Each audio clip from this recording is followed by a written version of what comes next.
Assalamualaikum warahmatullahi wabarakatuh. Bismillahirrahmanirrahim. Nahmaduka ya ghafuru ya syakuru. Masalli wa sallim barik ala sayyidina maulana Muhammadin wa ala alihi wa sahbihi asma'in nama ba'du. Kita tidak bosan-bosan cerita ini karena ini khazanah kita. Di kitab Nailul Ma'mul itu, di kitab Usul Fiqih, saya berkali-kali cerita ini karena ini untuk menunjukkan bahwa Quran itu liqaumi ya'qilun, liqaumi yatafakkarun. Ada seorang kiai, seorang ustadz, kiai dulu itu emang orang soleh, alim terus jadi kiai. Kalau kiai sekarang tuh macam-macam, nganggur terus ingin jadi kiai, terus daftar gitu. Ada lowongan di yayasan, masuk ingin jadi ustadz, karena dengar ada gajinya. Dulu tuh ada seperti itu, udah. Makanya dulu tuh kalau ustadz kiai pasti soleh karena dia alim terus ingin orang lain tuh mendapat ilmunya. Kalau sekarang nggak ada yayasan sehat, guru gajinya sekian. Yang nggak ingin jadi ustadz tuh daftar. Karena ada gaji. Apalagi ada kabar, ada gaji, ada mes, ada... Wah, yang daftar banyak ya. Tapi mentalnya ada kiai sebetulnya. Ya kalau sama tanya itu baik bagus, ya setengah baik. Ya maksudnya setengah baik, ya ada baik ngajar itu kan baik. Tapi setengah saja karena motifnya itu nyari gaji, bukan ingin mencerdaskan umatnya Rasulullah SAW. Itu Imam Amudi itu guru matematika. Saya nggak bosan-bosan cerita ini. Guru matematika. Muridnya sampai takut, ini masuk surga ndak? Kiai kok ndak ngajarin istighosa atau tahlil malah ngajarin apa? Matematika. Beliau meninggal terus muridnya tanya, "Ma fa'alallahu bik?" Kira-kira gitu.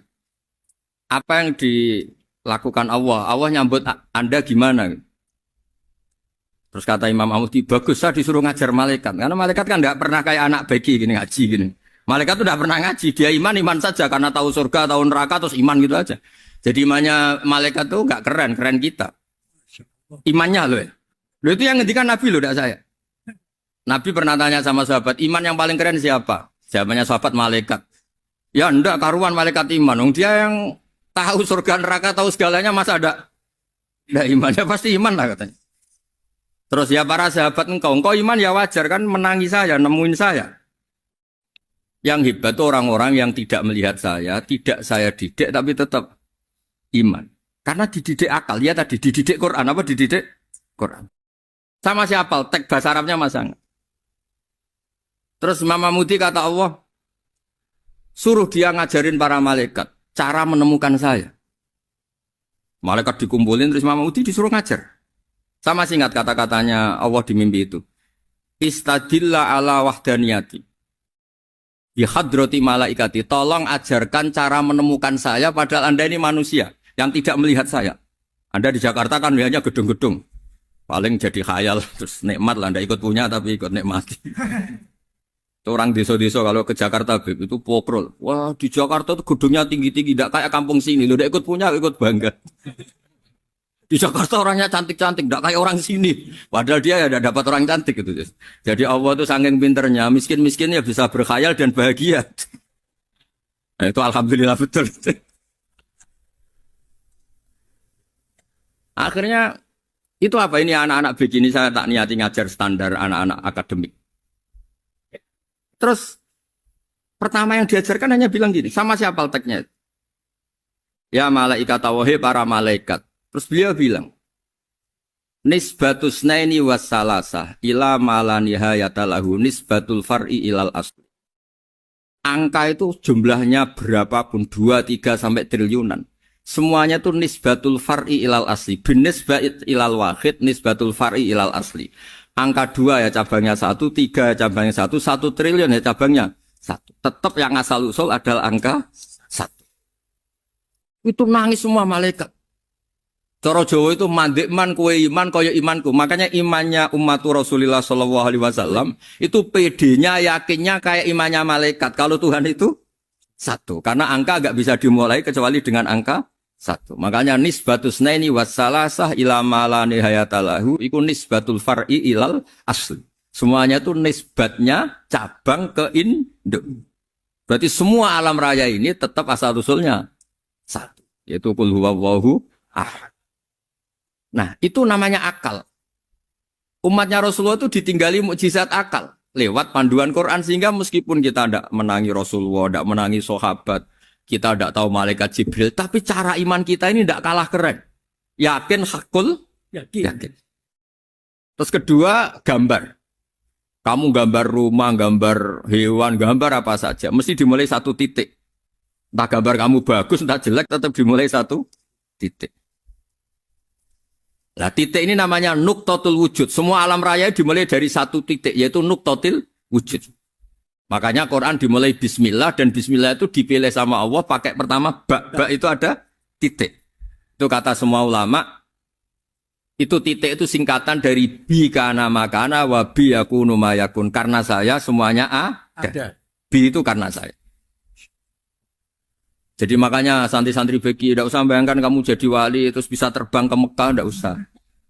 Kalau terbang ke Mekah ya sudah umroh aja bayar. Kalau enggak ya maklaran KBH atau apa. Pokoknya cari gratis. Ya gratis kan ya. Dapat orang 10 gratis. Satu. Terus orang enggak umroh-umroh dirayu-rayu supaya umroh. Repot. Itu pelanggaran fikih itu. Kalau orang punya utang itu wajibnya hanya utang dulu gitu. Wah repot. Saya itu juga sering bingung di kampung-kampung. Gus sama umroh. Kenapa? Dapat gratisan. Minta uang saja buat nyaur utang. Enggak boleh. Wah, secara fikih yang wajib itu nyaur utang bukan umroh. Enggak boleh Gus diminta uang, enggak boleh, harus umroh. Udah gitu saya ini bingung Gus mau umroh. Enggak nikmati. Kenapa? Disuruh ngajar Gus. Repot semua kalau ibadah mergawe ya gini bingung semua. Ya saya mohon anak-anak BK semua yang seneng Quran itu harus seneng sampai kayak saya sehingga tahu mencari Tuhan dengan cara tauhid yang berbasis akal. Itu sedzahir imannya malaikat. Jika di klasmen iman itu manusia ulul ilmi, kita-kita yang nekuni ilmu itu nomor 1 prakteknya. Karena nomor 1 itu Allah karuan kan, syahidah wa, Allah kan gak tertandingi, syahidah wa annahu la ilaha illallah, terus wal malaikatu. Malaikat kan karuan karena langsung menyaksikan surga, dan ketiga apa? Wa ulul ilmi. Berarti prakteknya kan nomor 1. Kalau kompetitornya semuanya manusia, ulul ilmi nomor berapa? 1 kan? Nah nomor 3 kan dari Allah, malaikat, ulul ilm. Berarti kalau kompetisinya antar manusia nomor berapa? 1 kan? Nah kenapa ulul ilmi di nomor 3 kan tapi dari Allah, malaikat, ulul. Kerennya kayak apa? Karena cara iman ulul ilmi itu enggak ada ragunya sama sekali. Kamu ragu enggak kalau 2 itu cabang dari 1, asalnya 1? Enggak pernah kan ragu kan? Semua gambar seruat apapun dimulai dari 1 titik. Ragu enggak? Enggak kan?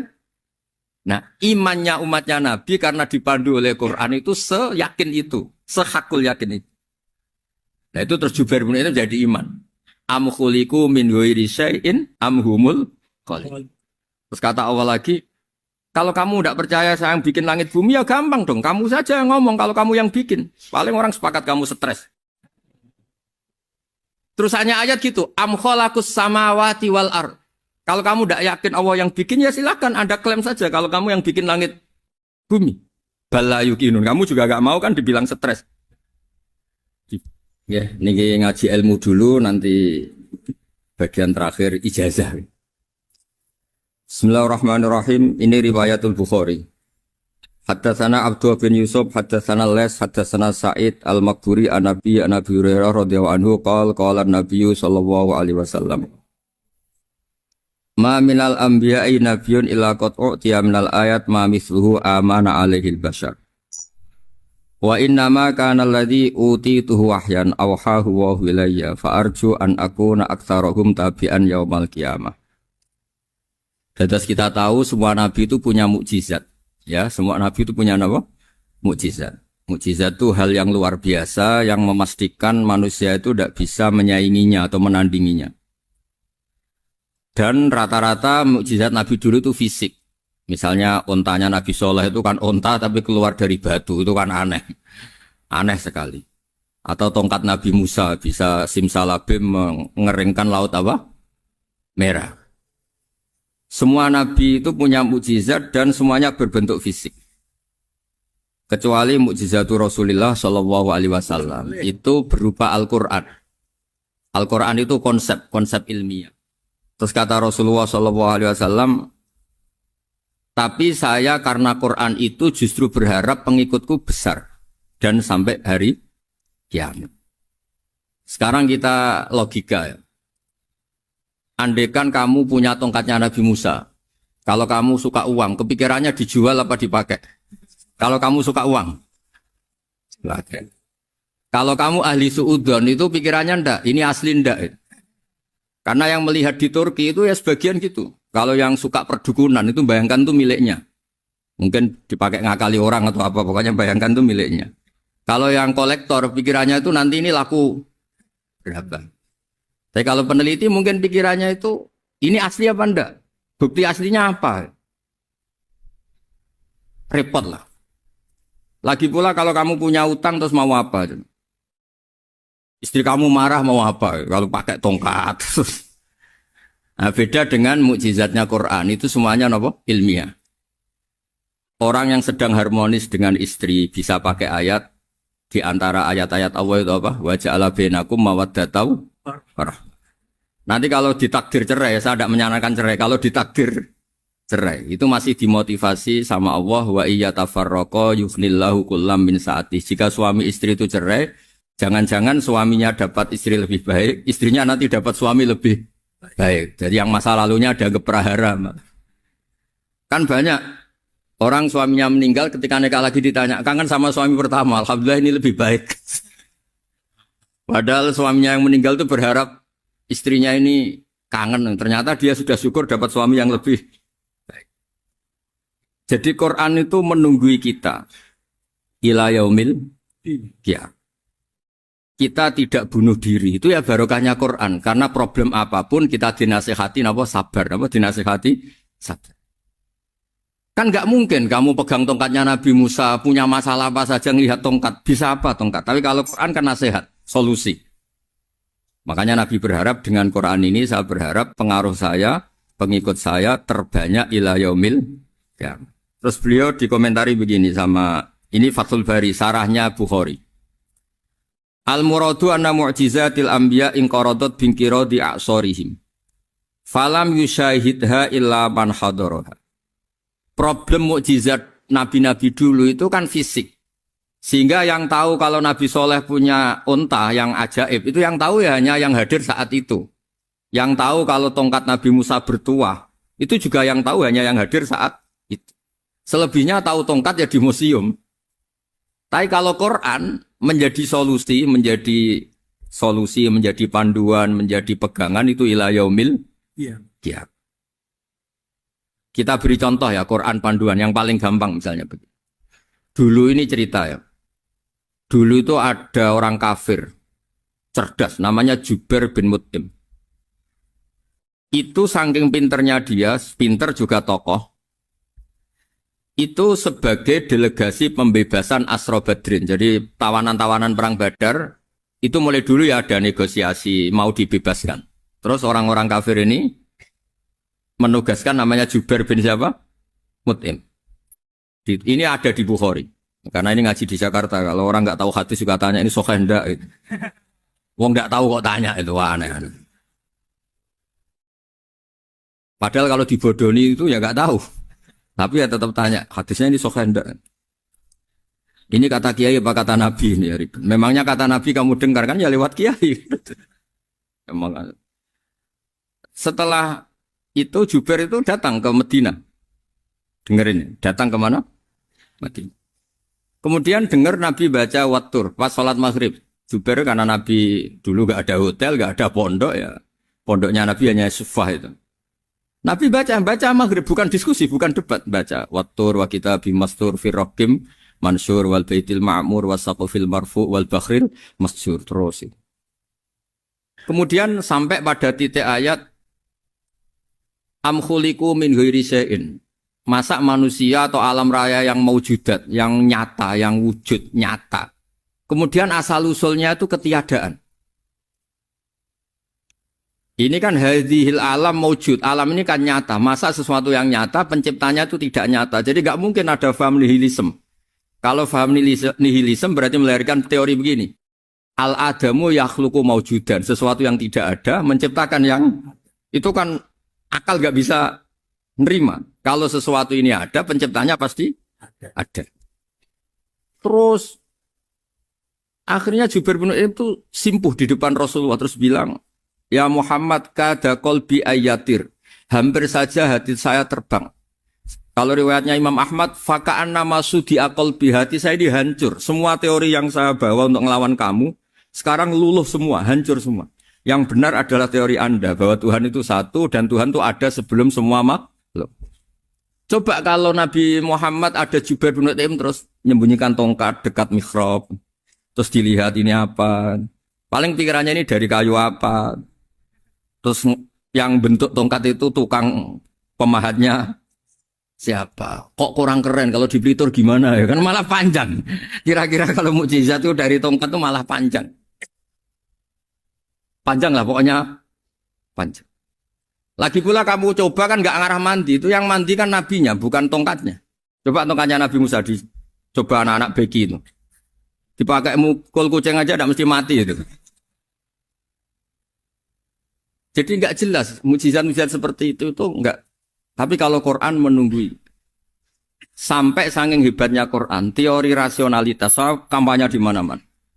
Tingkat validitas, tingkat kebenaran Quran itu bahkan bisa diuji tanpa membuktikan. Tanpa apa? Cukup pakai akal. Ya terus saya teruskan.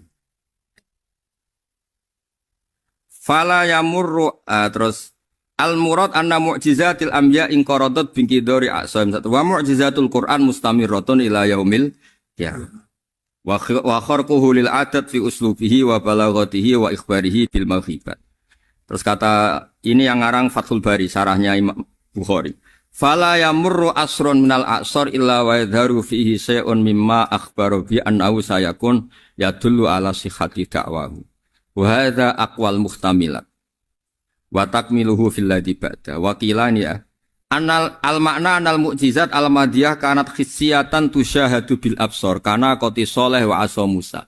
Mukjizatnya nabi-nabi dulu itu hanya penyembuh, hanya pelengkap, hanya nuruti keinginan mata. Seperti dahsyatnya apa? Laut Merah di sebelah apa dipukul sama tongkatnya Nabi siapa? Itu semuanya itu hanya memanjakan mata. Urusan mata. Terus wow itu. Tapi kalau mukjizatnya Nabi Muhammad itu berdasar akal. Maksudnya berdasar akal nih dengerin ya. Dengerin betul.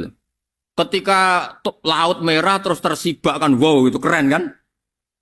Terus kita bilang menyimpulkan wah kita tidak akan mampu.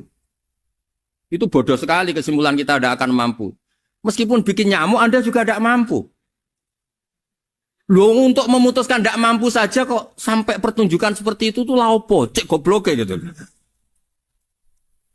Nah kalau kita karena umat yang pinter untuk memaksa kita nggak mampu, Allah bilang innallaha la yastahi ayadriba mathalam ma ba'ud. Kita melihat nyamuk langsung berkesimpulan tidak mampu.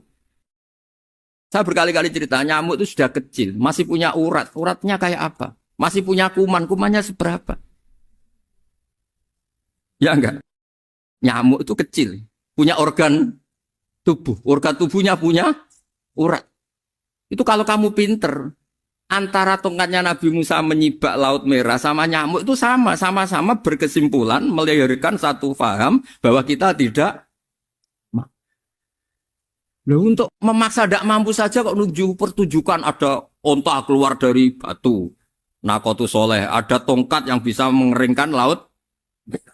Cik goblok ya. Nah kita alhamdulillah ada jenis goblok yang seperti ini. Untuk ikrar bahwa Allah itu hebat ala kulli syai'in, cukup lihat nyamuk. Kagum kan? Sudah tidak usah bikin hidup. Saya berkali-kali mencontohkan. Para pemahat tak suruh bikin patung gajah itu mampu. Tak suruh bikin patung nyamuk kalau bisa. Nyari materi dari apa? Gampang mana bikin patung gajah sama patung nyamuk? Gajah, makanya Allah bikinnya contoh itu untuk ijaz itu pakai nyamuk, bukan pakai gajah. Itu kalau ustadz-ustadz yang agak jorok malah contohnya nyamuk, Gus. Itu kecil. Itu kayak apa? Di dalamnya dia hamil. Itu anaknya kecil lagi, telurnya kecil lagi, itu gimana itu cara bikin itu? Makanya di sini ada kitab Itqon, itu komentarnya itu lucu. Ini kitab Al-Itqon karangannya Imam Suyuti. Ini persis komentar saya tadi yang. Kata Imam Suyuti, pengarang kitab Itqan, wa ya imma khissiyah wa imma akliyah. Jadi mukjizat itu ada yang fisik, bisa dilihat indra, panca indra, bisa dilihat akal. Wa aktsaru mu'jizati Bani Israil kanat khissiyah li baladatihim. Bilada itu goblok. Wakil lati basoirihim. Dasar wong goblok. Mukjizat kok ngenteni sing wow. Maksudnya dasar untuk ngakui Allah hebat saja kok nunggu hal-hal yang seperti itu. Paham ya? Mergo likil lati napa aklihim. Wa aksaru mu'jizati hadil ummah akliyatun li farati dzakaihim wa kamali afwahihim. Dan mukjizatnya umat ini semuanya berdasar akal karena sudah cerdas. Jadi andaikan kita melihat tongkatnya Nabi Musa menyibak Laut Merah dengan melihat nyamuk, kesimpulan kita sama. Sama-sama wow, sama-sama keren, sama-sama memastikan kita tidak mampu. Makanya terus Quran menerangkan ya wa ma min dabatin fil ardi wala ta'iri yatiru bi janahihi illa umamun amsalukum. Jadi keseharian kita lihat burung kok terbang. Itu sudah ayatun min ayatillah. Paham ya? Dados niki kudu bangga ditunggoni napa Quran, nggih, ditunggoni napa Quran. Wa mu'jizatul Quran tusyahadu bil basirah fayakunu mayatabi'u li ajlihi aksar. Terus li annal ladzi yusyahadu bi ainir ra'si yang qaridu bin qiradi musyahidi. Sesuatu yang tampilan dahsyatnya itu disaksikan mata, maka itu bisa habis. Era tongkat Nabi Musa seperti itu habis enggak? Bisa mengeringkan Laut Merah habis kan? Tapi era mukjizatnya Quran ila yaumil qiyamah. Ya contoh sosial, saya kembali lagi ke sosial. Kamu punya teman awet atau punya istri awet, itu konsepnya ya wal kadhiminal ghaidh, agak gampang tersinggung.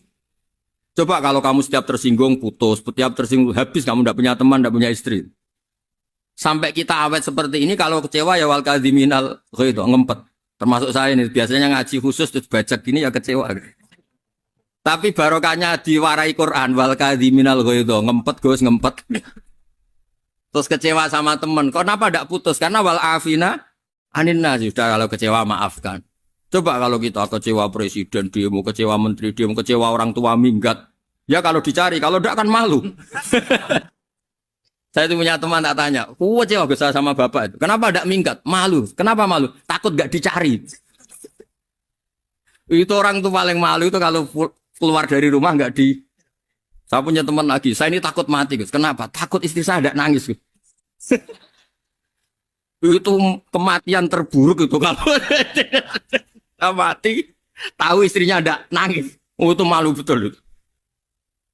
Makanya jangan mati, pokoknya pastikan orang sekitar ada nangis itu baru berani mati, kalau enggak jangan. Ya jadi mukjizatnya Nabi itu luar biasa. Nah ini terus saya teruskan ya, makanya mukjizat terbesarnya Nabi adalah Al-Quran. Karena Al-Quran itu cerita tentang hukum-hukum akal, cerita tentang logika-logika peradaban.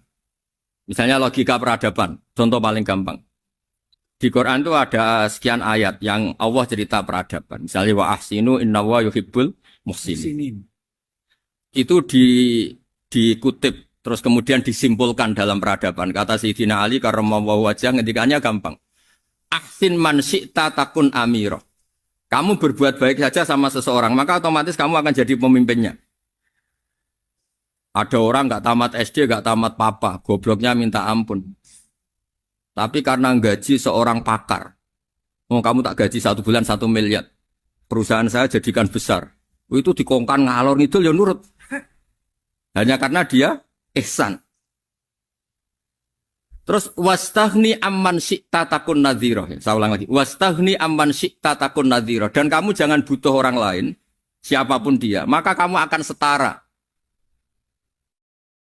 Misalnya ada menteri orang antri mau salim, tapi kamu tidak butuh, kan tenang saja. Tapi kalau kamu butuh, habis kamu.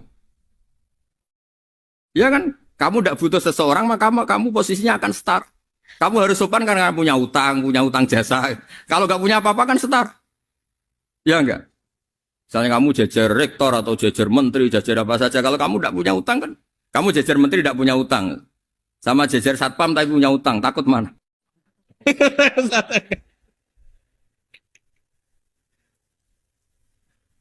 Kalau butuh itu mesti kalah kan? Ada pejabat misalnya nggak begitu cantik sama perempuan cantik yang kamu butuh ingin dicintai, takut mak. Padahal nggak jelas orang ini pangkatnya apa. Jadi dalam hukum sosial itu kata Sidin Ali, wastaghni aman syi'ta takun nadhira. Kamu jangan butuh seseorang maka kamu akan setara. Terus yang terakhir, wahtas ilaman syi'ta takun asiro. Asiro pakai sin. Dan silahkan butuh seseorang maka kamu akan jadi budak dia. Ya coba misalnya Anda seorang profesor, seorang alim, seorang getop. Misalnya mencintai janda di ujung kampung sana, jalan kaki 2 kilo.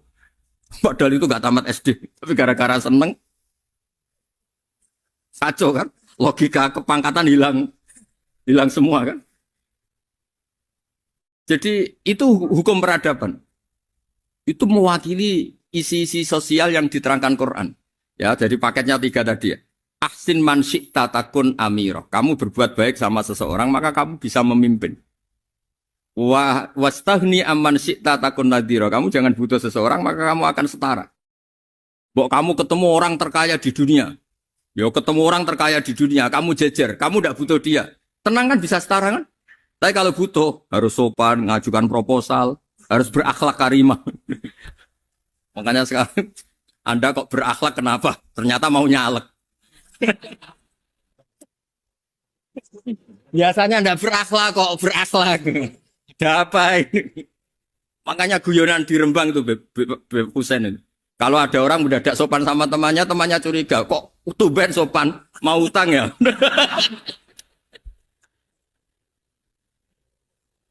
Zaman akhir itu kacau.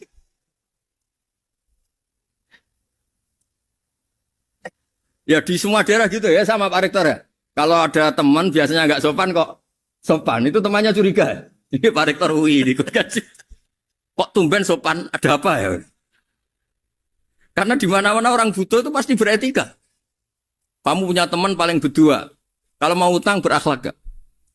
Atau misalnya kamu punya adik cantik terus punya teman berdua, kalau cinta adik kamu berakhlak gak? Biasanya nggak sama sekali nggak berakhlak. Gara-gara butuh menjadi berakhlak. Ya jadi hukum sosial itu ya kuncinya 3 tadi. Ahsin man syi'ta takun amira.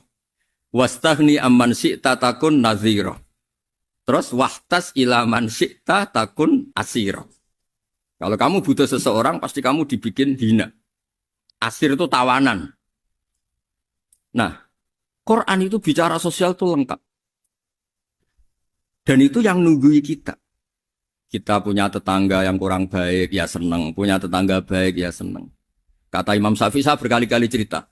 Kok seneng semua Imam Syafi'i? Ya bagus lah. Kalau yang seneng saya enak lah. Dijak jagongan, dijak ngopi enak. Yang gak seneng saya, gak ngarah utang. Uang itu nak, kamu punya tetangga gak seneng kamu. Aman kan? Aman. Gak akan pinjem uang kan? Pinjem mobil. Uang gak seneng kok. Makanya Imam Syafi'i itu kalau ngedikan luar Syafi'i, diceritain orang. Ya Aba Abdillah bagiannya, ya Aba Abdillah orang itu gak seneng kau, bagus lah. Loh kenapa bagus? Waman asa'a ilaika faqad atlaqaka. Orang yang gak seneng kamu maka membebaskan kamu. Gak akan pinjam uang, pinjam mobil, gak akan ganggu waktu kamu kan gak seneng. Justru yang seneng-senengi masalah pinjam terus. Imam Syafi'i itu orang yang anggap dunia itu selesai. Ada yang cerita, ya Aba Abdillah, orang yang tadi cium tangan engkau, yang hormat engkau, di luar maki-maki engkau, ngerasain engkau, ngata-ngatain engkau. Ya bagus lah. Kok bagus gimana? Berarti saya wibawa, depan saya tidak berani. Ya, berarti saya wibawa, di depan saya tidak berani. Berarti itu makomnya sudah kulillah, sumadarhum fi khawdihim, yal'abun, sudah dunia itu selesai, sudah agak penting semua. Nah, itu kalau kamu anak-anak beki ahli Quran sudah ayatnya qulillah sumadarhum fi khawdihim yal'abun, sudah lihat Allah saja agak penting, makhluk-makhluk itu. Dah makhluk semua agak penting, sepenting Allah. Nah, kita ini ditunggoni mukjizat seperti itu. Bayangkan misalnya kita ditunggoni tongkatnya Nabi Musa. Saya ngajar di sini terus ini tongkat. Terus nanti yang tanya, Gus itu kayu apa, Gus?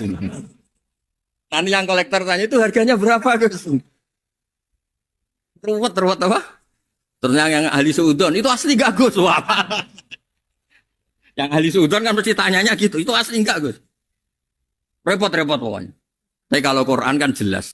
Suatu saat ada perdebatan antara Abdul Hasan al-Asy'ari. Abdul Hasan al-Asy'ari ini tokoh ahli sunnah paling populer dalam ilmu logik. Dia mengatakan orang menemukan Tuhan itu harus lewat logika yang cermat. Tidak boleh taklid, hanya ikut-ikutan. Dia harus menemukan satu argumentasi bahwa Tuhan atau pencipta langit itu ada. Kemudian ada satu problem di mana orang-orang kampung atau orang-orang yang lugu atau orang-orang awam itu tidak bisa ilmu logika, ilmu mantek kalau dalam bahasa pesantren. Kata Abdul Hasan al-Asy'ari, itu masih mungkin. Alhasil para ulama ini meneliti ke orang-orang yang lugu, yang di kampung, yang petani, yang lugu sekali. Apa yang mereka temukan? Ternyata mereka punya cara logikanya sendiri untuk menemukan Tuhan, Sang Pencipta. Pernah suatu saat ada seorang petani lugu, biasa menggembala unta, ditanya, Bima araf tarubak, lalu kamu yang petani ini yang hanya ngurusi sawah, ngurusi ladang, dengan cara apa kamu tahu kalau Tuhan itu ada? Si petani tadi marah besar dan dia mengatakan, Al-ba'ratu tadullu alal ba'ir wa asarul aqdam yadullu alal masir. Kata petani tadi, yang namanya ada kotoran unta, pasti ada untanya. Yang namanya ada jejak kaki, pasti ada yang barusan lewat. Artinya kalau ada makhluk, pasti ada pencipta. Ini logika awam yang mudah. Kita tidak mungkin mengatakan bumi ini pencipta, mengatakan matahari pencipta. Kelihatan sekali kebendaannya, kelihatan sekali bahwa bumi matahari tidak punya ikhtiar, tidak punya kekuatan. Kelihatan sekali sifat-sifat kemakhlukannya. Jika benda-benda ini karuan makhluk, pasti menunjukkan bahwa ada penciptanya, ada khalik. Bismillahirrahmanirrahim. Alhamdulillahirabbil alamin wassalatu wassalamu ala asyrafil mursalin sayyidina Maulana Muhammadin wa ala alihi washabihi ajmain amma ba'du. Berikut sebagai mukaddimah bahwa Profesor Zaini Dahlan berkeinginan UII punya tafsir dan terjemah sendiri.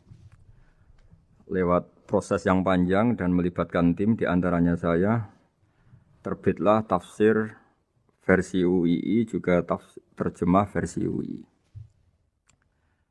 Di antara ciri khas terjemahan UII adalah bahwa bahasa Arab yang tentu mengandung kesusastraan Arab, balaghah, kemudian ditransfer untuk pembaca Indonesia. Sehingga di antara ciri khas terjemahan UII adalah dengan rasa Indonesia dan tentu tidak merubah makna. Berikut beberapa kutipan yang perlu pemirsa atau pendengar tahu. Al-Quran adalah satu kitab suci yang diturunkan kepada Nabi besar Muhammad SAW. Dan di antara ciri Al-Quran adalah menjelaskan kebenaran secara jelas, secara gamblang. Sebagaimana firman Allah, bahwa Rasul adalah Rasulun minallah yatlu suhufam mutahharah. Rasulullah diutus oleh Allah Subhanahu wa taala ketika penduduk Makkah sangat-sangat jauh dari kebenaran. Mereka adalah penyembah berhala yang dikira sebagai Tuhan, dan jumlahnya Tuhan-Tuhan itu banyak sekali. Suatu saat Rasulullah mendakwahkan bahwa Tuhan itu satu dan harus satu. Tapi kata mereka, kenapa Muhammad menjadikan Tuhan satu? Padahal urusan kita banyak, problem kita banyak. Harusnya Tuhan itu juga banyak. Ini yang diceritakan dalam surat Shad, Aja'alal alihata ilaha wahida inna hadza lasyai'un ujab. Bagaimana mungkin urusan kita yang banyak, yang harusnya butuh Tuhan banyak, kemudian menjadi hanya Tuhan satu. Lalu Rasulullah dengan sabar, dengan telaten memberi penjelasan. Dan ini yang disebut al-bayyinah, penjelasan yang sangat jelas, sangat gamblang, sangat rasional. Kata Rasulullah dalam sebuah hadis yang diriwayatkan dalam Musnad Ahmad, tagnya begini, orang-orang yang menyembah selain Allah, itu ibarat kama thali rojulin istaro abdan min kholisi malih biwarikin au dhahabin. Faja'ala ya'malu, mereka mau bekerja tapi wayu'ti ghullatahu ila ghairi sayyidi. Fa'ayyukum sarruhu ayyakuna abduhu kadzalik. Nabi lalu kemudian bikin analogi. Wahai masyarakat Mekah, bagaimana kalau Anda ini jadi seorang pembantu atau seorang budak lalu punya majikan banyak. Dan semua majikan Anda ini punya perintah yang beda-beda, punya selera yang beda-beda. Semuanya atasan Anda, semuanya majikan Anda. Apa Anda senang punya majikan yang banyak? Lalu mereka bilang, wah susah Muhammad kalau kita punya majikan banyak. Tuhan kamu adalah majikan kamu. Bagaimana kalau Tuhan banyak, punya perintah yang beda-beda, punya selera yang beda-beda? Kalian pasti akan kebingungan. Ya sudah Muhammad, normalnya Tuhan itu satu. Sehingga mereka tercerabut dari pemikiran bahwa Tuhan harus banyak. Ini yang dimaksud dalam surat Al-Bayyinah. Lam yakunil ladzina kafaru min ahlil kitab wal musyrikina munfakina hatta ta'tiyahumul bayyinah. Bahwa orang-orang kafir, baik kafir ahli kitab maupun kafir musyrik Mekah, mereka tidak pernah terlepas dari sifat kekafirannya, yaitu menuhankan banyak Tuhan, sampai datang sebuah bayyinah. Bayyinah itu argumentasi kebenaran yang begitu jelas. Setiap membawa kebenaran argumentasinya meyakinkan. Itu siapa? Rasulun minallah yatslu suhufam mutahharah, yaitu Rasul yang membacakan lampiran-lampiran suci, yaitu Al-Quranul Karim. Dengan penjelasan analogi tadi kemudian orang-orang Mekah sadar susahnya kayak apa kalau Tuhan banyak, lalu perintahnya beda-beda, seleranya beda-beda, hukumnya beda-beda. Ini membingungkan. Akhirnya mereka mengakui bahwa pentingnya logika tauhid. Nah ini yang Rasulullah ini benar-benar berstatus bayyinah. Kemudian analogi betapa buruknya kita saat menyembah selain Tuhan. Lalu Rasulullah mencontohkan sebagaimana yang saya kutip tadi dari Musnad Ahmad. Misalnya Anda punya pembantu atau zaman dulu budak. Anda beli dari harta kamu, dari uang kamu. Kemudian budak ini kerja. Yang ngasih makan kamu, yang fasilitasi kamu, toko milik kamu, semua milik kamu. Kemudian dia kerja dan hasil dari kerjanya dia dikasihkan ke orang lain. Kamu senang tidak punya budak yang seperti itu, kata Rasulullah. Wah kita semua tidak senang Muhammad. Sama seperti itu. Kamu adalah bisa makan rezeki dari Allah. Kamu nempat di buminya Allah. Kamu minum dari air yang dibikin Allah. Kemudian Anda menyembah selain Allah. Itu aneh apa enggak? Menyembah zat yang tidak memberi rezeki kamu, yang tidak bikin bumi untuk kamu, yang tidak bikin langit untuk kamu, yang tidak bikin fasilitas air untuk kamu. Aneh enggak? Semenjak itu mereka berpikir betapa buruknya mereka menyembah berhala, menyembah arca, menyembah Yesus, menyembah macam-macam.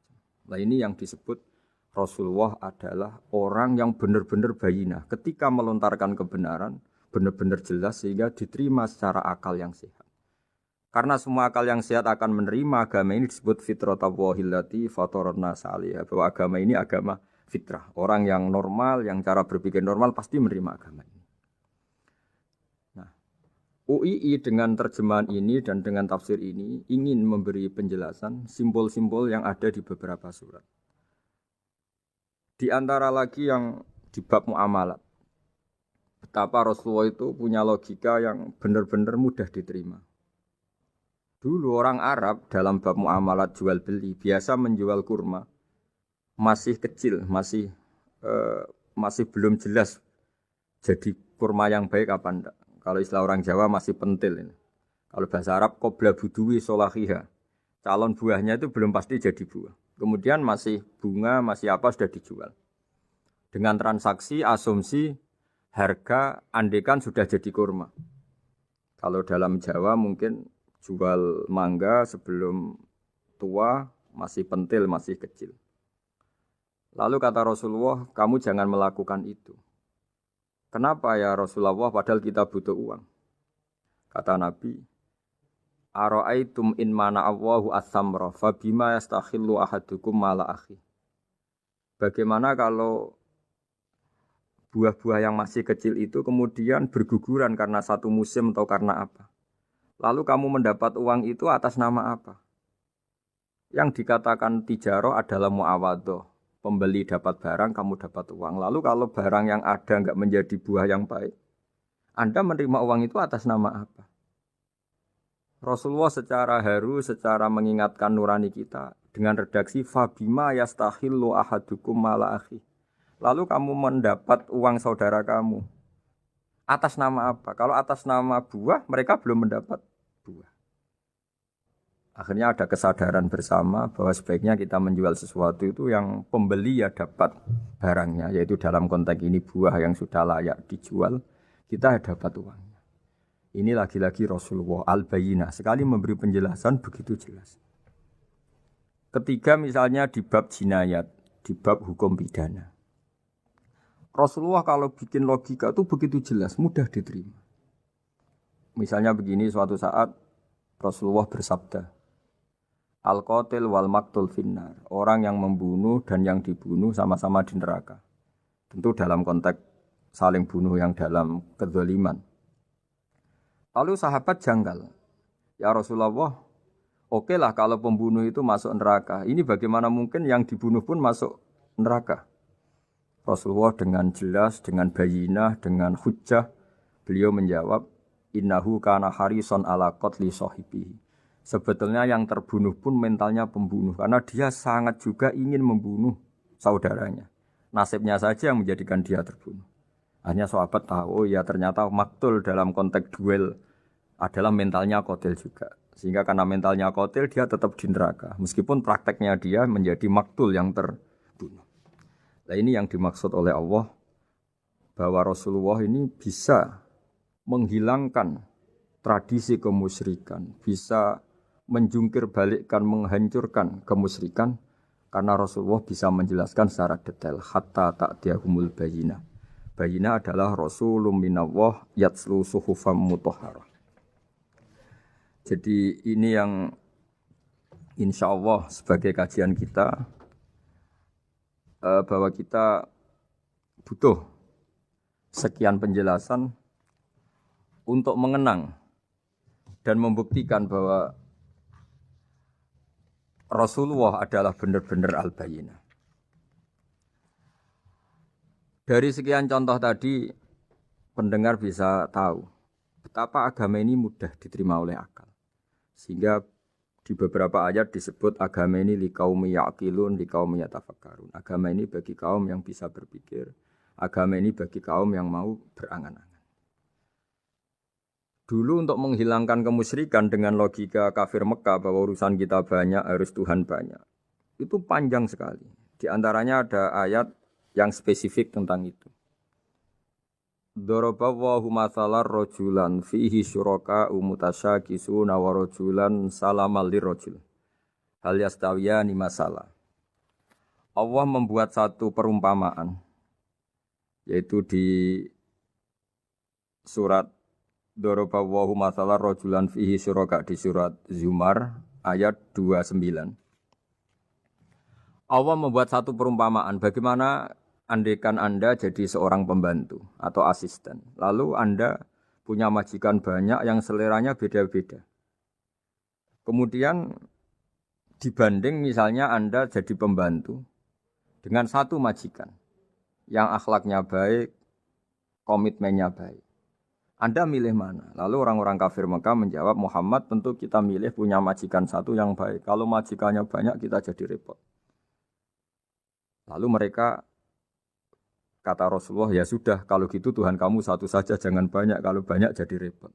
Terus mereka baru tersadar bahwa menuhankan Tuhan banyak itu salah dan resikonya lebih banyak.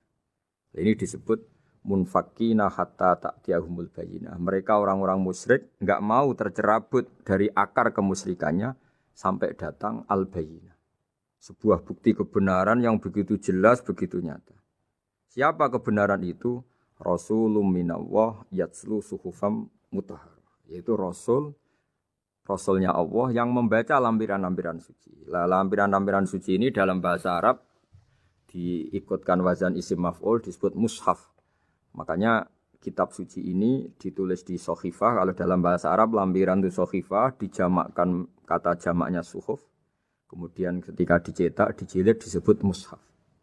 Sehingga alhamdulillah UII Universitas Islam Indonesia punya mushaf, punya terjemahan, punya tafsir. Ini diharapkan kita sebagai ulama, sebagai dai, sebagai ustadz bisa warasatul anbiya. Karena kata Rasulullah al ulama warasatul anbiya. Saya kira demikian supaya pemirsa tahu, pendengar tahu bahwa betapa pentingnya menjelaskan secara bayyinah. Ini penting sekali karena sekarang pikiran di dunia itu macam-macam dan kita butuh energi untuk mengungkap lagi intisari-intisari dari sesuatu yang digulirkan atau dibahas Al-Qur'anul Karim. Sehingga Al-Qur'an ini benar-benar jadi ibrah, jadi teladan bagi kita semua.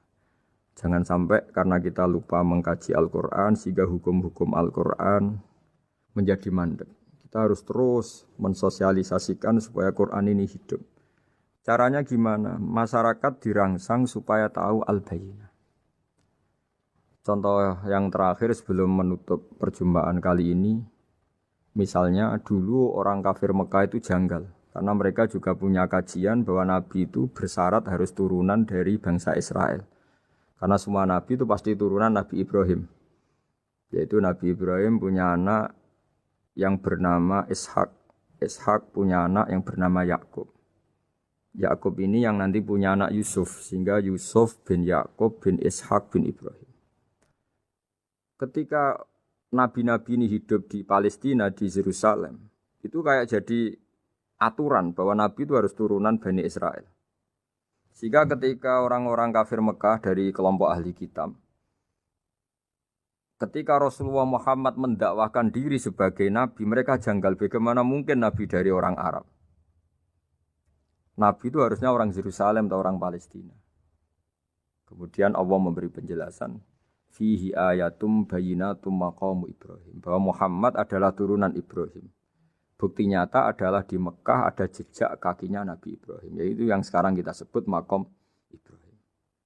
Setelah dilacak-lacak ternyata mbah-mbahnya Rasulullah atau nenek moyang atau leluhur Rasulullah bernama Adnan.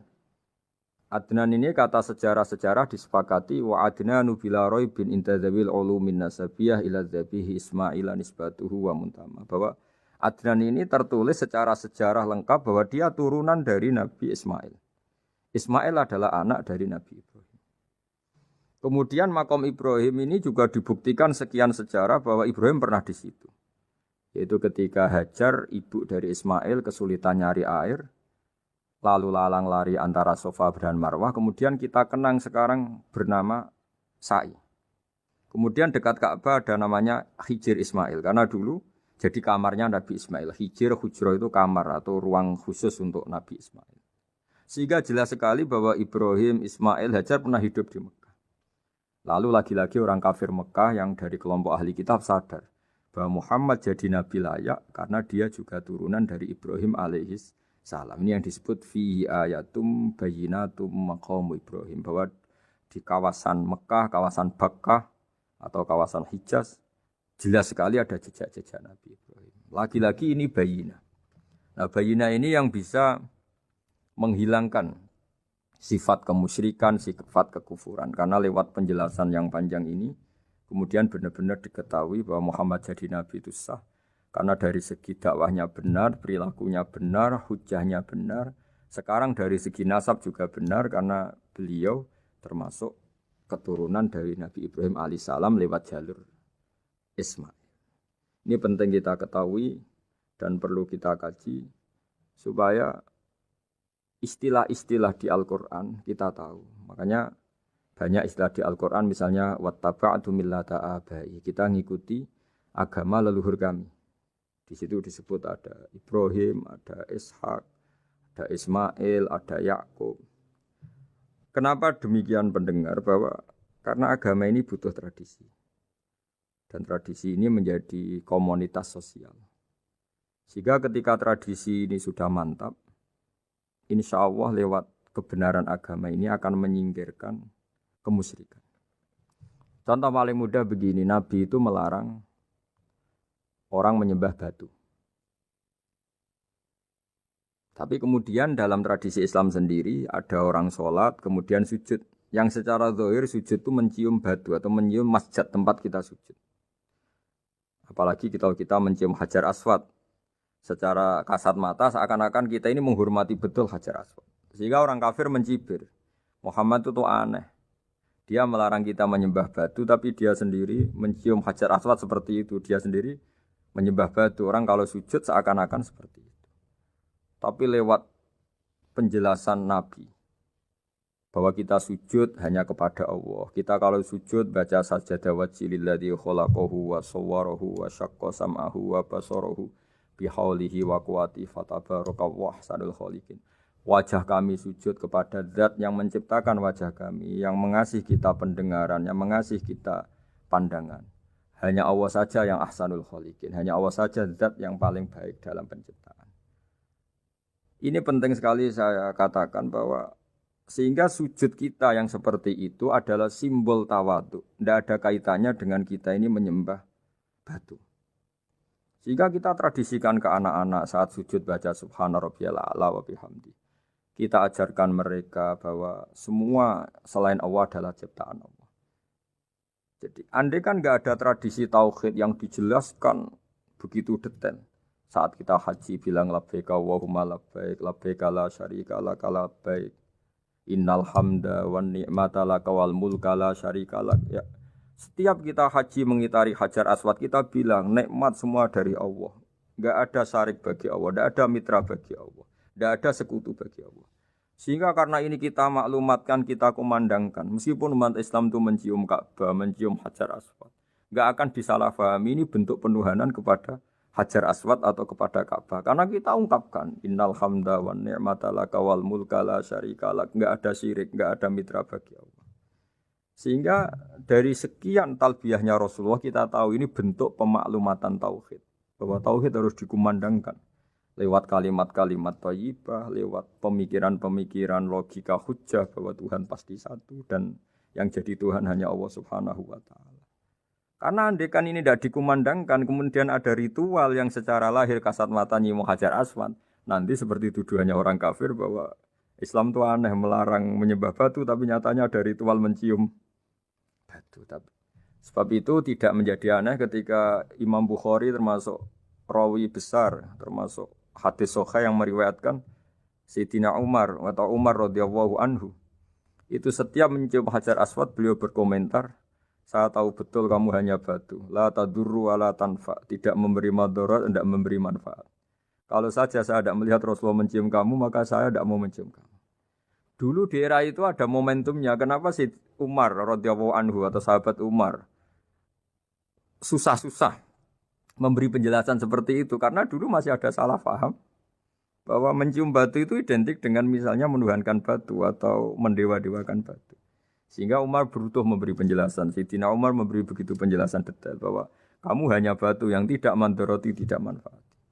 Tapi secara tradisi sunnah Rasul kamu dicium, ya saya ikut. Ini penting sekali penjelasan-penjelasan seperti ini, maklumat-maklumat seperti labbaik Allahumma labbaik, sehingga semua ritual Muslim tidak disangka atau tidak disalahpahami sebagai pemuja materi. Lagi-lagi penjelasan yang detail ini disebut al-bayyinah. Rasulun minallah yatslu suhufam mutahharah. Kemudian ayat berikutnya disebut fiha kutubun qayyimah, bahwa dalam kitab suci Al-Qur'an itu banyak aturan-aturan atau catatan-catatan yang begitu lurus, begitu benar. Tentu karena kita ini orang Indonesia yang kalau mengakses langsung bahasa Arab mungkin kita masalah. Sehingga alhamdulillah Universitas Islam Indonesia menerbitkan seri terjemah juga seri tafsir, dan sekarang dibantu lewat acara ini kita berusaha atau membantu para pendengar untuk lebih memahami lebih jauh. Sahabat Indonesia yang kami hormati, berikut kita mulai kajian tafsir yang dikeluarkan oleh UII. Mari kita mulai dengan surat Al-Baqarah. Bismillahirrahmanirrahim. Alif Lam Mim. Dzalikal kitabul la raiba fihi hudal lil muttaqin. Di sini diterjemahkan Alif Lam Mim ini termasuk ayat-ayat yang oleh para ulama dianggap mutasyabihat. Artinya kita tidak boleh memaksakan maknanya. Kita cukup iman bahwa itu dari Allah Subhanahu wa taala. Ini termasuk ayat-ayat yang kita percaya bahwa ada makna yang diinginkan Allah, tapi kita tidak perlu menduga-duga Apa sepersisnya makna itu? Dzalikal kitab la raiba fih, kitab ini tidak ada yang diragukan. Hudal lil muttaqin, petunjuk bagi mereka yang bertakwa. Sahabat Indonesia yang kami cintai, yang kami hormati, muttaqin dari kata kerja ittaqa yattaqi ittiqaan. Maknanya adalah menjaga diri. Ada 3 kelas muttaqin dalam terminologi para ulama, istilah yang dikeluarkan para ulama. 1, muttaqin orang yang menghindari perilaku syirik atau perilaku kekafiran. Sehingga menurut para ulama, apapun faseknya seorang mukmin, apapun kelirunya orang mukmin, misalnya pernah mencuri, pernah korupsi, pernah apa saja, masih dianggap mukmin karena dia masih bertauhid la ilaha illallah Muhammadur Rasulullah. Ini muttaqin yang paling kelas pokok, kelas bawah.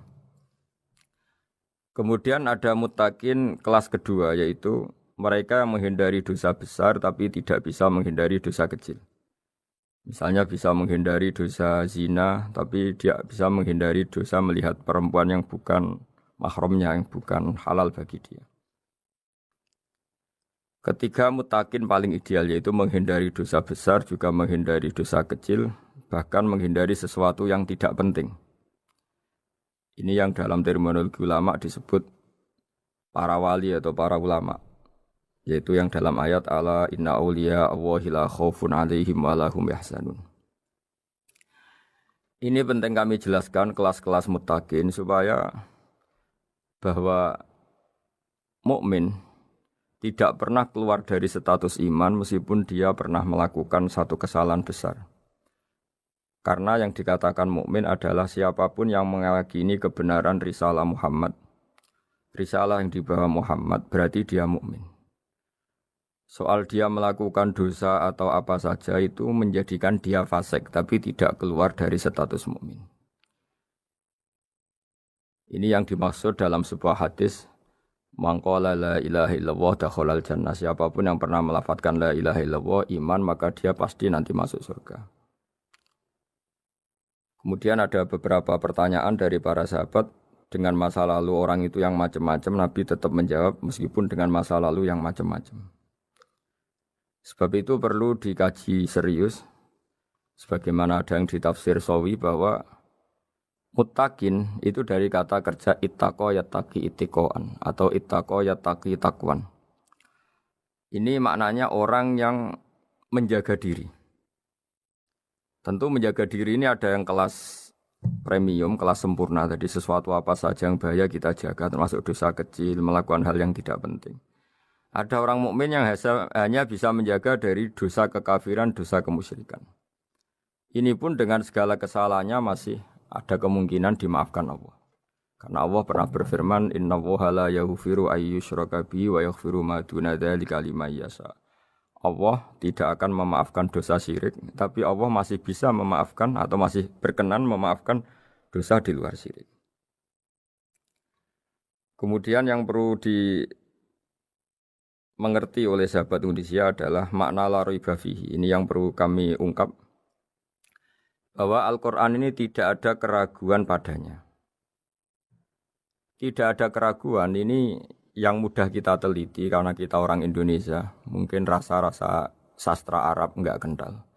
Mari kita teliti dari segi makna, karena makna ini rasa dan rasa itu universal.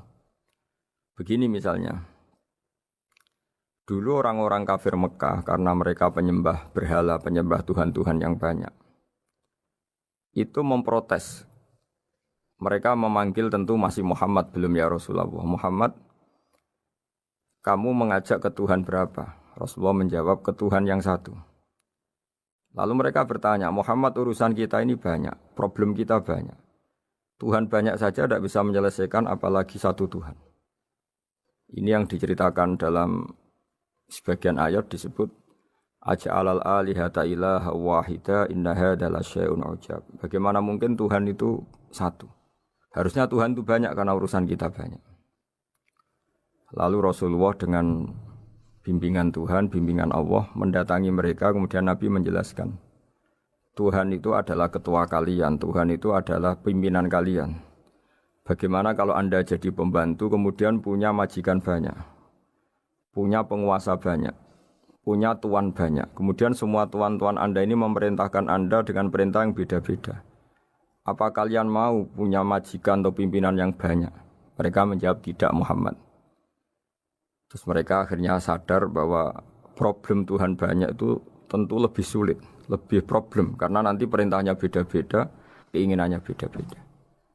Mereka akhirnya tersadarkan bahwa sebaiknya atau seharusnya memang Tuhan itu satu. Jadi Rasulullah SAW menjelaskan logika bertauhid itu dengan sekian variasi, dengan sekian logika.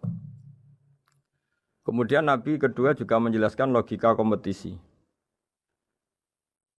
Kata Nabi yang karena bimbingan Allah diberi satu pengertian. Andai kan Tuhan itu 2 atau 3, kemudian berebut dalam tahta aras atau tahta yang di alam raya ini. Sebagaimana lazimnya para penguasa. Maka pasti ada yang menang, ada yang kalah. Dan yang kalah tentu gak layak sebagai Tuhan. Ini yang disebut wala ala ba'duhum ala ba'd. Tentu kalau Tuhan itu banyak, mereka akan berkompetisi, akan bertarung. Dan pasti pemenangnya ya satu, karena memang layak jadi Tuhan tetap satu. Sadarlah bahwa orang-orang kafir Quraisy, orang-orang kafir saat itu sadar pentingnya bertauhid. Ketiga, Nabi juga menjelaskan tauhid secara ilmu logika. Begini para pendengar. Kalau dalam teori ilmu tauhid yang agak jelimet dijelaskan begini. Jika ada 2 Tuhan, maka alam raya ini enggak menjadi alam. Logikanya adalah 2 Tuhan ini bisa kamu katakan sama-sama kuat. Ketika sama-sama kuat kemudian ingin menciptakan langit. Yang satu ingin menciptakan bumi. Yang satu menolak menciptakan bumi misalnya. Atau yang satu ingin menciptakan langit. Yang satu menolak ingin menciptakan langit. Kemudian ternyata bumi ini terbukti wujud. Logika awam adalah yang berhasil menciptakan bumi berarti Tuhan. Yang gagal atau kudrohnya gagal, kemampuannya gagal tidak bisa menciptakan bumi, gagal menjadi Tuhan. Ini logika awam. Logika ini pun kita terima. Tapi kalau menurut logika ahli tauhid, ahli pakar-pakar logika, cara berpandangan begini. Ketika Anda mengatakan ada 2 Tuhan yang sama-sama kuat, kemudian terbukti yang satu mampu menciptakan bumi, yang satu tidak. Bahasa Anda mengatakan sama-sama kuat ini sudah batal dari awalnya. Karena terbukti bahasa Anda salah, sama-sama kuat ternyata yang satu tidak mampu. Sehingga dalam pikiran orang-orang ahli tauhid mengatakan, membayangkan Tuhan saja itu enggak kebayang. Karena turunan kata ini pasti selalu salah. Karena tadi misalnya dikatakan, andai kan ada 2 Tuhan, kemudian yang satu mampu menciptakan bumi, yang satu tidak. Padahal Anda tadi bilang sama-sama kuat, ternyata terbukti yang satu tidak kuat. Berarti kata Anda sama-sama kuat ini salah.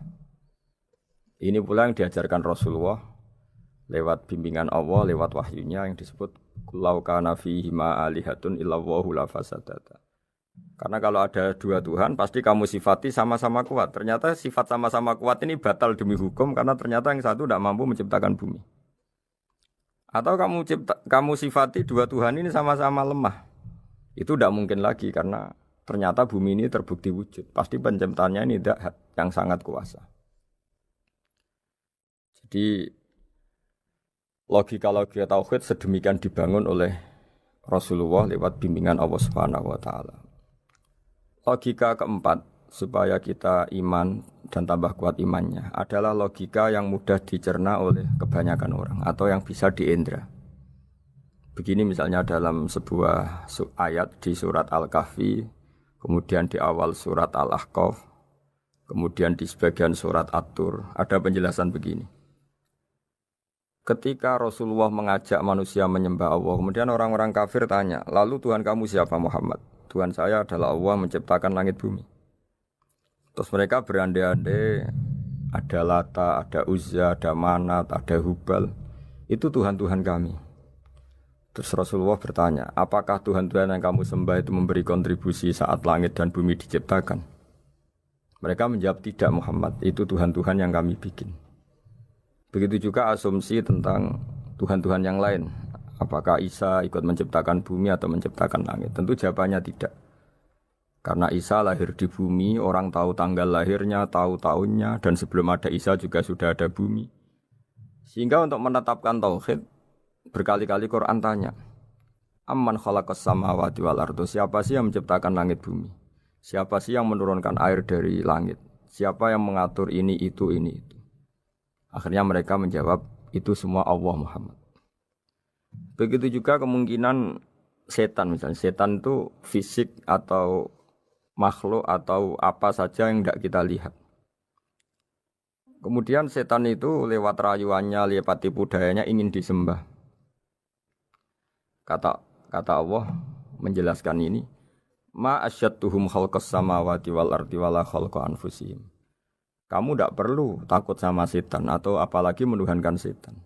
Setan itu tidak yang punya reputasi menciptakan langit dan bumi. Bahkan setan tidak bisa menciptakan dirinya sendiri. Ini menjadi pengetahuan bagi kita betapa bagi pakar-pakar tauhid, ahli tauhid. Ketika setan nyatanya diusir dari surga, itu pun versi mereka. Versi mereka pun mengatakan seperti kita bahwa setan itu diusir dari surga dan ya keluar dari surga. Kalau setan itu Tuhan, tentu diusir gak mau karena di surga itu nikmat. Ketika setan diusir dari surga ya keluar, dia juga jadi makhluk yang hina-dina. Berarti dia tidak punya kekuasaan bahkan pada dirinya sendiri. Dipaksa keluar dari surga ya keluar, dipaksa menjadi ahli neraka jadi ahli neraka. Dipaksa jadi apa saja juga dia akan jadi seperti yang dipaksakan. Ini menunjukkan bahwa setan adalah tahta kudratillah, tahta qahrillah, tahta satwatillah, bahwa setan pun dalam kendali kekuasaan Allah. Makanya Allah mengatakan kamu tidak usah menyembah setan, tidak usah nurut sama setan. Setan itu lemah sekali. Karena faktanya dia tidak bisa memaksakan keinginannya. Ini yang oleh Allah disebut dalam firman-Nya inna kaidas syaitani kana dhaifa. Setan itu lemah sekali.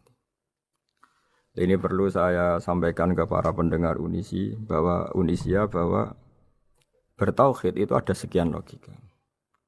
Logika kelima adalah logika orang awam. Awam sekali. Suatu saat ada perdebatan antara Abul Hasan al-Asy'ari. Abul Hasan al-Asy'ari ini tokoh ahli sunnah paling populer dalam ilmu logika. Dia mengatakan orang menemukan Tuhan itu harus lewat logika yang cermat. Tidak boleh taklid, hanya ikut-ikutan. Dia harus menemukan satu argumentasi bahwa Tuhan atau pencipta langit itu ada.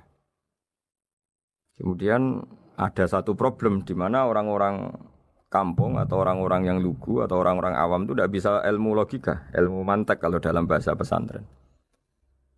Kata Abu Mansur, kata Abul Hasan al-Asy'ari, itu masih mungkin. Alhasil para ulama ini meneliti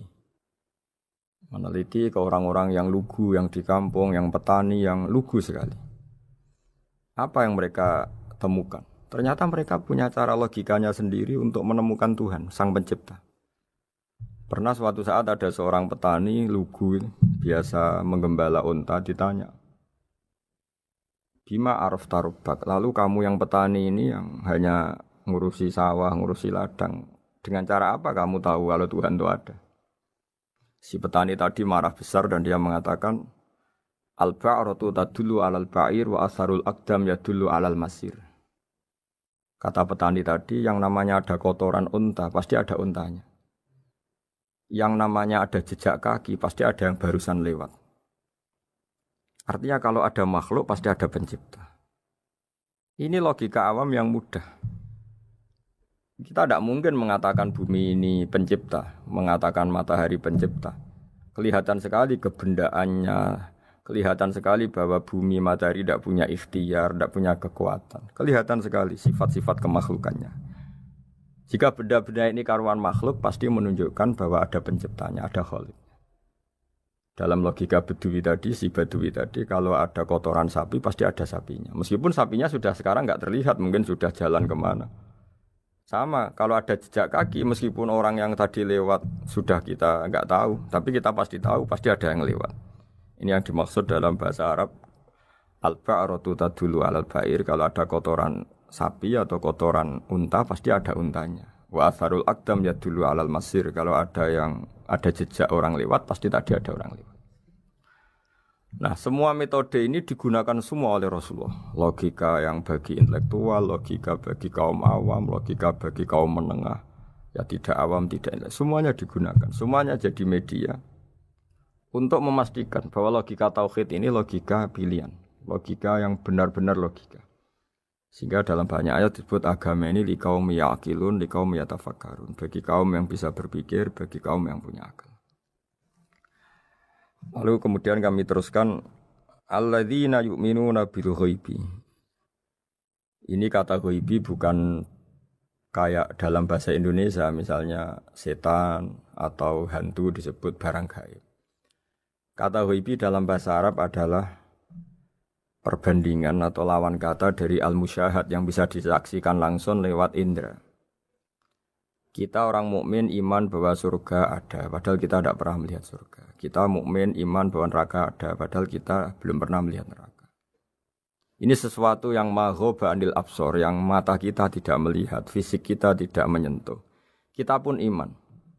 Asal sesuatu itu mansus ya, dikatakan secara eksplisit oleh Quran dan hadis. Kalau dalam bahasa usul fikih disebut al-mansus.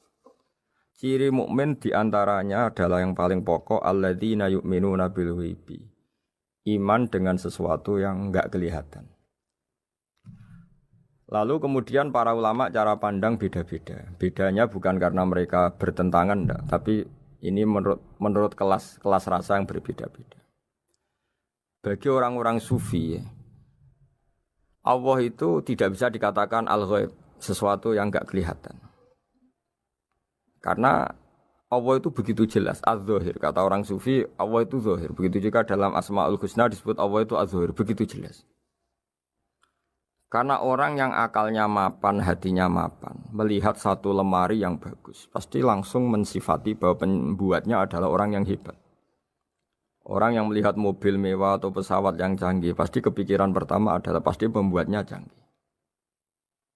Sehingga eksistensi pembuat pesawat itu adalah orang hebat, itu langsung tertanam ketika melihat pesawat itu hebat.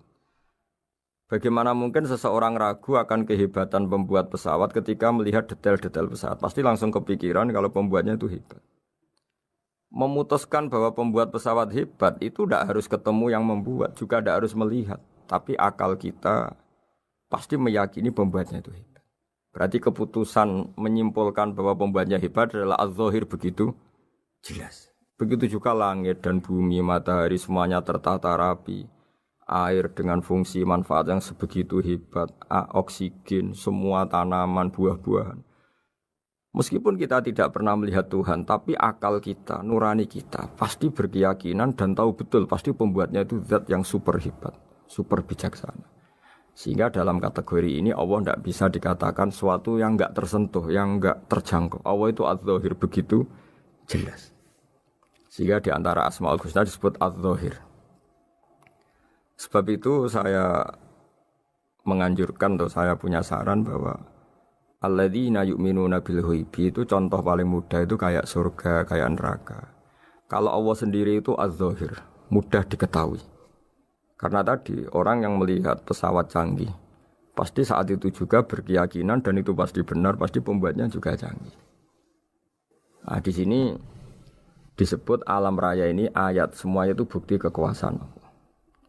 Dalam syair-syair orang sufi masyhur sekali itu wa fi kulli syai'in lahu ayatun yadullu ala annahul wahidu. Setiap sesuatu kejadian di alam raya adalah bukti keesaan Allah, bukti eksistensi Allah Subhanahu wa taala.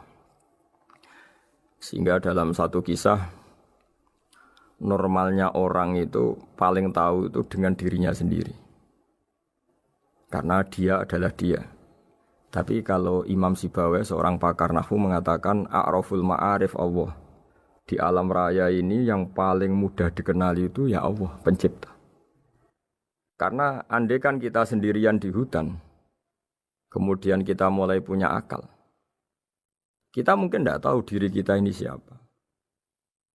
Tapi setidaknya kita langsung menyimpulkan bahwa kita tidak bisa menciptakan diri kita sendiri.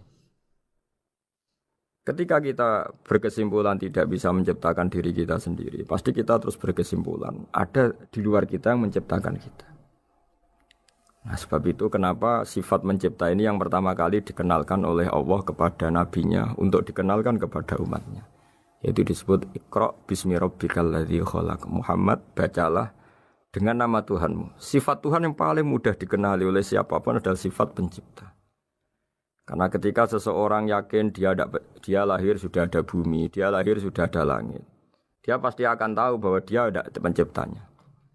Sehingga paling mudah mensifati Allah atau mensifati Tuhan adalah bismi rabbikal ladzi khalaq. Terus kemudian di antara ciri orang baik adalah wa yuqimunas shalat. Kemudian beriman kepada yang gaib, menegakkan salat. Kata menegakkan adalah dari kata menjaga aturan-aturan atau sesuai aturan-aturan salat. Kita tahu dalam salat ini ada beberapa syarat yang harus dipenuhi. Misalnya harus wudu, harus suci di tempat yang suci. Terus ada syarat-syarat dalam internal salat, dia harus baca Fatihah, harus tumakninah, macam-macam. Itu eksistensi definisi salat. Kemudian kata berdiri juga diartikan para ulama, eksistensi sholat harus diketahui secara publik, secara sosial. Karena sesuatu itu punya eksistensi kalau jadi konsensus atau diakui oleh publik. Di sini agama mewajibkan sholat jamaah. Kata banyak ulama, jamaah itu fardu kifayah, bahkan ada mengatakan fardu ain. Harus dijalankan orang banyak secara massal dan harus di tempat yang terbuka. Sehingga kata para ahli fikih, andaikan ada orang jamaah di dalam rumah tidak diketahui oleh banyak orang, belum mencukupi atau belum menggugurkan kewajiban jamaah. Sehingga eksistensi sholat harus diketahui secara publik. Sehingga dulu Rasulullah itu kalau sholat di masjid dan masjidnya terbuka. Sampai sekarang kita pun menyaksikan semua umat Islam kalau sholat di masjid yang terbuka. Sehingga dunia non-muslim pun tahu bahwa dalam Islam ada ritual, ada ibadah yang bernama sholat. Hikmah kedua dengan cara terbuka seperti ini, sholat itu menjadi gak pernah rubah mulai zaman Nabi sampai kiamat. Dengan tradisi jamaah berarti kaifiyah atau cara sholat ini permanen. Bapak kita sholat ya seperti itu, imam seperti itu, anak cucu kita akan meniru kita ya seperti itu. Sehingga gak ada varian-varian yang hanya berdasar subjektivitas musolli yang sholat. Taruh saja kita misalnya jadi seorang sufi yang baru takut sama Allah atau baru usul kalau dalam bahasa sufi. Kemudian kita sholat sendiri di rumah, mungkin dengan gaya menangis, terseduh-seduh, macam-macam. Ini tentu tidak baik sebagai standar sholat. Begitu juga ada anak atau pedagang yang kesusu atau tergesa-gesa, kemudian sholat hanya sekian, 2 menit, 1 menit. Ini juga agak baik. Meskipun itu boleh dilakukan individu-individu, tapi kalau dalam sholat jamaah, orang harus manut imam, dan ada standarnya, misalnya tumakninah itu biqadri subhanallah, jadi ada ukurannya. Ini penting saya utarakan bahwa hikmah jamaah itu bukan sekedar dapat pahala 27 kalau sendiri, dapat pahala 1 itu enggak. Tapi ini menjaga eksistensi sholat supaya ya seperti ini terus sampai kiamat. Sehingga orang Indonesia atau orang Afrika, orang mana saja, itu ketika haji atau ketika saling berkunjung di negara lain, itu enggak akan kaget dengan cara-cara sholatnya, karena seluruh dunia kaifiyahnya caranya sama. Ini semua barokah dari jamaah. Maka Rasulullah itu enggak banyak ngendikan tentang caranya sholat, beliau hanya ngendikan shollu kama ra'aitumuni usolli. Sudahlah kamu pokoknya makmum saya, nanti caranya kamu sholat sama seperti saya seperti ini. Sehingga kata menegakkan sholat adalah bisa kita tegakkan kalau kita aparat negara ya, bikin-bikin aturan supaya eksistensi sholat gak terganggu. Kalau kita seorang kultural juga mensuasanakan sholat, dan supaya kefiahnya atau caranya sholat ini benar, kita tradisikan jamaah. Sehingga anak kecil ngikuti yang besar, yang bodoh ngikuti yang pinter dengan satu cara. Itu barokahnya jamaah. Sehingga wa yuqimunas sholat itu, sholat kita dirikan baik secara personal dengan cara-cara tumakninah, kita suci di tempat yang suci, maupun kita tegakkan, kita maklumatkan, kita jadikan konsensus bahwa sholat ya seperti ini. Sehingga ada khayal-khayal lagi dalam Islam. Misalnya nyuwun sewu ada aliran yang mengatakan Ya kalau Tuhan itu kan enggak bebas arah, bebas tempat. Terus dulu pernah ada orang sesat sholat sampai 4 rakaat 4 arah, alasannya Tuhan itu tanpa arah. Enggak akan terjadi seperti itu. Karena ijma'nya umat Islam, konsensus umat Islam akan menolak faham yang seperti itu. Jadi saya mohon sekali, ini pentingnya jamaah. Dengan jamaah maka caranya sholat, cara meyakini madhab kiblat dan sebagainya terjaga ila yaumil qiyamah sampai hari kiamat. Terus sifatnya orang mukmin lagi wa mimma razaqnahum yunfikun, dan menafkahkan sebagian rezeki yang kami berikan. Ya ini termasuk zakat, sedekah. Jadi ada sebuah riwayat mengatakan inna fil mali haqqon, harta itu ada haknya yaitu zakat. Tapi ada juga saran inna fil mali haqqon siwa zakat, di luar keharusan zakat juga ada hak-hak kita untuk memberikan sebagian rezeki kita. Taruh saja misalnya saya punya uang 10 juta. Secara nisab zakat belum sampai 1 nisab. Karena 1 nisab itu sama dengan nilai 84 gram emas. Itu kalau diuangkan, kalau 500 ribu ya sekitar 42 juta. Tapi kita sebelum punya 1 nisab pun tetap ada keharusan mengeluarkan sebagian. Yaitu tentu dalam fikih kita wajib mengeluarkan uang untuk anak kita, untuk istri kita. Itu yang wajib-wajib. Kemudian ada sosial, kita nyumbang masjid, nyumbang yatim piatu, macam-macam. Sehingga kata para ulama, ciri utama mukmin diantaranya adalah melakukan zakat, baik zakat yang fardu maupun zakat yang sunat. Karena kata zakat itu dimaknai fardu, sebetulnya definisi para ahli fikih untuk membedakan zakat yang wajib dengan sedekah. Tapi sebetulnya zaman dulu enggak ada seperti itu. Zakat itu maknanya membersihkan harta. Sedekah dari kata sedekah bukti benarnya iman. Jadi sedekah dari kata dari kosakata sedekah yasduqu sidqon, sesuatu yang membuktikan kita loyal itu disebut sedekah. Kita nikah, mas kawin di bahasa Arab kan sedekah dari kata sedekah juga. Kita bukti iman, loyal, kita sedekah.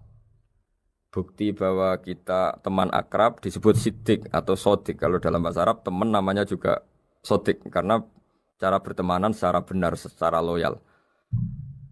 Sehingga wa mimma razaqnahum yunfikun ini ya memasukkan zakat yang dalam terminologi fikih yaitu zakat yang zakat al-wajibah atau zakat yang dengan makna lughat yaitu ya artinya asal membersihkan harta kita entah lewat zakat, sedekah, hadiah kepada orang-orang yang kita hormati, semuanya juga masuk dalam definisi zakat atau wa mimma razaqnahum yunfikun. Kemudian sifat terakhir dari orang muttaqin adalah walladzina yu'minuna bima unzila ilaika wa ma unzila min qablika bil akhirati hum yuqinun ulaika ala hudam mir rabbihim wa ulaika humul muflihun. Di sini diterjemah mereka yang beriman kepada kitab yang kami turunkan kepadamu dan yang diturunkan sebelum kamu. Ini kata yang diturunkan sebelum kamu penting sekali karena ciri utama Nabi adalah dia tidak pernah beda dengan Nabi sebelumnya. Karena kebenaran tauhid pasti tunggal. Nabi-nabi dulu pasti mengajarkan tauhid, hanya menyembah Allah. Enggak mungkin nabi berikutnya kemudian bikin ajaran baru dalam tauhid.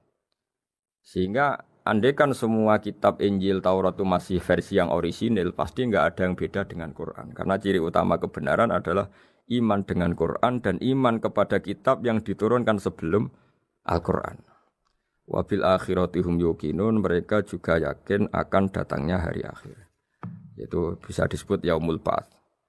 Terus ketika semua kriteria itu terpenuhi baru ulaika ala hudam mir rabbihim wa ulaika humul muflihun. Mereka itulah yang berada pada petunjuk Allah dan merekalah orang-orang yang berbahagia. Para pendengar sahabat Indonesia, semoga kajian ini bermanfaat. Dan ini mulai ayat 1 sampai 5 dalam surat Al-Baqarah, yaitu surat yang dalam tartibnya mushaf nomor 2 setelah Fatihah. Jadi kalau dalam ulumul Quran disebut ada surat yang berdasar nuzulul Quran, yaitu surat Iqra kemudian Muddatsir.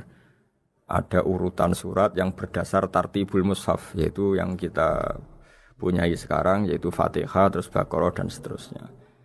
Dan urutan-urutan ini pun sesuai petunjuk Rasulullah SAW. Saya kira demikian. Mohon maaf atas semua kesalahan. Wassalamualaikum warahmatullahi wabarakatuh.